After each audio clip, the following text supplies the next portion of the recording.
voina chuan guitar lesson thar kan zir ho lenga voina kan zir ho le tu chu Sangtei Khuptawng in omlo ta la ti la sakha gitara ol samte in Perhdan kan zir ho le don ni hela hi sin kan langa asanga F i bar lawin no tai bar lawin ku jung chalin for second string first fret ka meta fifth string tang kan strum thlang chuan G7 kan hmang telanga hede kan hme thiam lo chuan ku jung chal chau ha kan hmet ne ngo first string first fret kha chuan C7 C kan hmeta ku jung te in third string third fret kan hmet telanga tlai kha khang keo kan hmang ngo chuan strum dan hi chi khat kan nei lenga bu tanga top thleng kan kol leang down down up down up khana down down up down up chuan hela hi original a strum dan vel ang kha chu tlemin aranga baka har sat do hleka wangin tam takin in thiam don loba chumi wang chuan tuna strumming patran ol samte hian karon tianga chuan ka thiamanga in karon sa chuak lenga ulum dun lo ngai thlale cheu don ne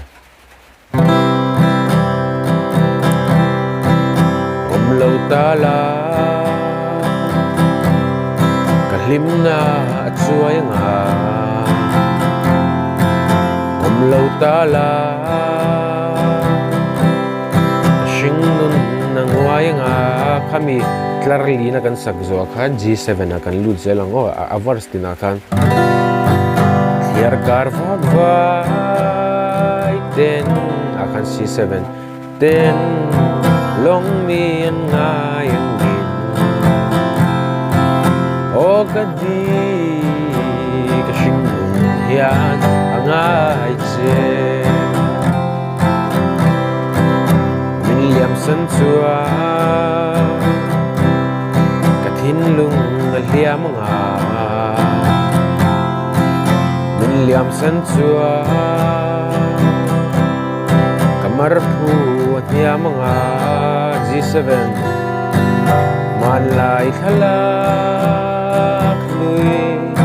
Rong na ilawang ngayon O kadi kashinun na rong at suwayang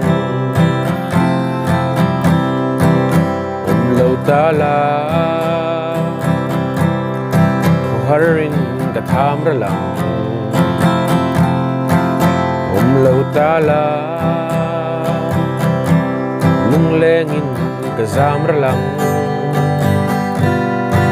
Furkwa at hiyana Simbalan mo yung in